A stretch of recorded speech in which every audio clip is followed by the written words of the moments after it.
There lived a man called Obibi. He was 37 years old. He was rich and considered himself too old and ugly to get married. He therefore lived alone in the richest part of the community in a big house. He was very ugly facially and so felt no female would ever accept to marry him in his life. He had tried getting married several times but had not succeeded. Friends and relatives had tried to get him a wife and bring them to him, but as soon as they set eyes on his ugly face, they would run away. All those things made Obibi to resign himself to a life of bachelorhood and loneliness. One day, a new tenant moved to the only room that was vacant in the big house where he owned. The tenant was a female young girl who was an apprentice in a tailoring trade. Every day she walked past his window to where she was learning the trade to become a sewing mistress. So each time she passed, he would be wondering. She was very beautiful, and when she walked, Obi would find himself standing by the window and watching her, swinging her hips as she walked by. One day, she caught Obibi staring at her and quickly walked away, feeling embarrassed. That continued for almost a month until Obibi decided he was going to confront the girl and get closer to her. He wanted to try his luck again one more time. If he failed, he would never like or talk to any woman again in his whole life, and even in the entire world. He was helplessly in love with the girl from his habitual watching of her daily as she walked by. So the next morning, as she was passing by, he opened the door and followed her down the road towards her place of work, but never spoke a word, not a single word to her as he followed her. He continued like that for almost 2 weeks. Nobi, the girl, the apprentice, began to notice this stranger following her and felt bad because she was not sure of who he was every morning. And so she decided she would confront him the next day because of her safety.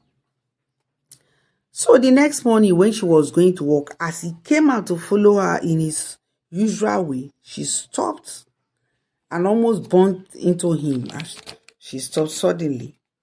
And then she turned to confront him, and behold, what met her eyes was very horrifying. His face was the worst of all ugliness in the life. The ugliest looking face she had ever seen in the whole of her life. The 22 years of her age, she had never met a person as ugly as that. Obibi, on his part, was prepared for the next ugly ways that would follow. He smiled, waiting for them, because he was always told horrifying words by the female species that how bold are you with this face you are carrying to come and talk to us, to come and request for our hand in marriage. And so he was prepared for it when he was turned into silence by the most melodic words he had ever heard in his life. A new wave of hope and excitement flickered down his spine. Nobi was looking at the ugly face before her when there was a sudden switch over from the look of severe ugliness to the look of extreme handsomeness. When Obibi was not smiling, he was very ugly. But when smile lit his face, he was the most handsome man on earth. What? Nobi asked in confusion, looking on at the strange, able-bodied man standing before her. His physical features were proportioned very well, and everything about him exuded wealth until your eyes got to his face, the ugliest face on earth. But when that face lit up with a smile, it turned out to be the most lovely face you had ever seen. Such beauty, she muttered aloud, as the smile on Obibi's face flashed before her eyes. The surprise to Obibi, who was expecting to hear your refined words, but rather a word of prayer, fell on his knees and began to cry helplessly. He had never expected to hear such words of hope from any female lips, except his parents, who had always told him that he was handsome. "Oh," exclaimed Nobi, "I'm so sorry. I didn't want to make you cry. I didn't want to make you feel bad." Obibi was already holding her hands and chattering like a jukebox. "I love you. I want to marry you if you can only give me the chance and look beyond my ugly face. I'll prove to you my worth," he kept ranting. "You are an angel sent to me. Please accept me, please. You are my last hope. You are my hope." As he was ranting, Nobi was surprised to see a matured man like that crying and begging to be loved for affection. What had gone wrong, she asked within her, and felt sorry for him. Then she remembered the first ugly look and the second beautiful look. Emotions flickered within her, and she felt sorry for him and wondered what he must have passed through with the ugly side of him. "Please stand up," she said. "I'm not your creator for you to kneel down for me and be begging me for affection like this. Besides, you've only just met me for the first time. I've known you since you packed into the house long now," replied Obibi. "I know, but this is my first time of coming one-on-one with you. Please, please, please, please, I'm begging you," Obibi continued to beg. "I've built a paradise for you in my heart. Will you marry me?" Nobi, who was already upset, was able to calm him down and promised to talk with him when she got home from where she was going to learn her trade. So she now left him, and at work, Nobi was not herself. She was silent, withdrawn, and unable to do anything tangible.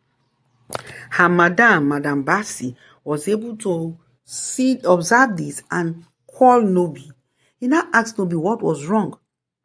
Nobi, filled with emotions, explained everything to her madam, and she now advised her to go home and discuss things with the man, then come back the next day to speak with her.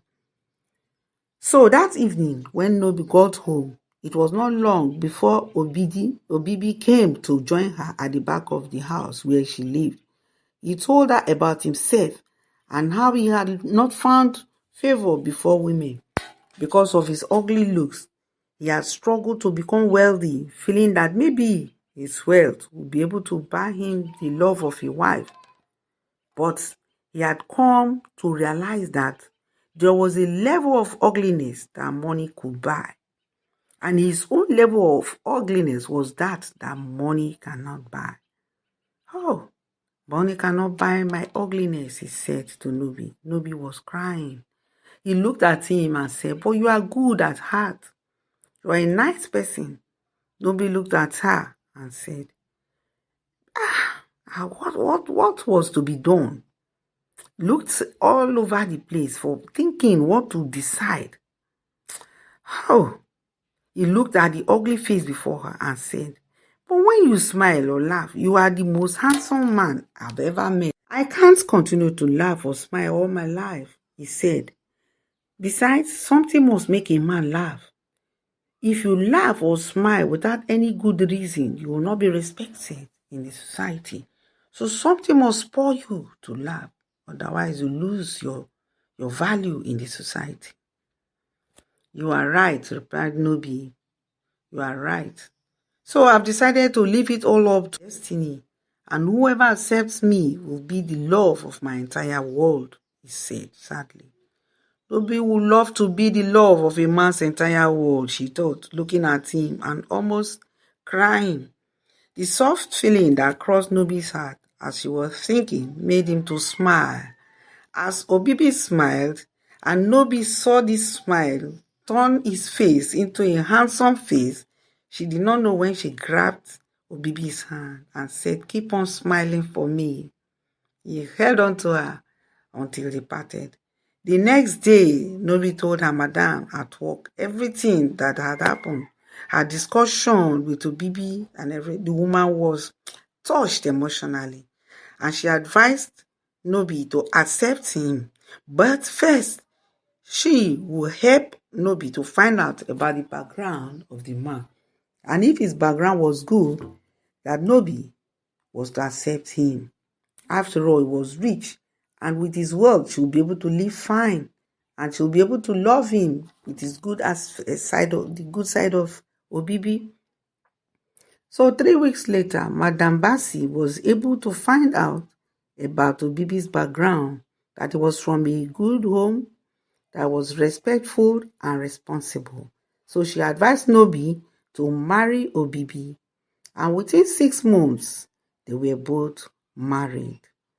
Few years later, Nobi never regretted marrying Obibi, and she felt sorry for the girls who had refused to marry him.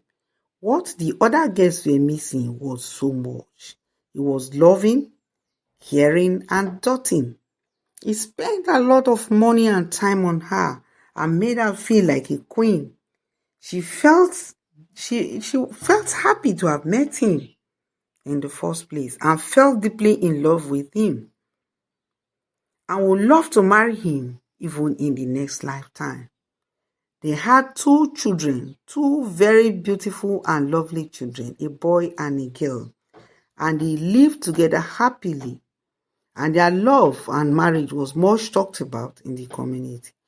That's the end of the story. Please don't forget to like, subscribe, and share this video so that our culture will move widely. And that is the best you can do for me. Thanks for watching and listening.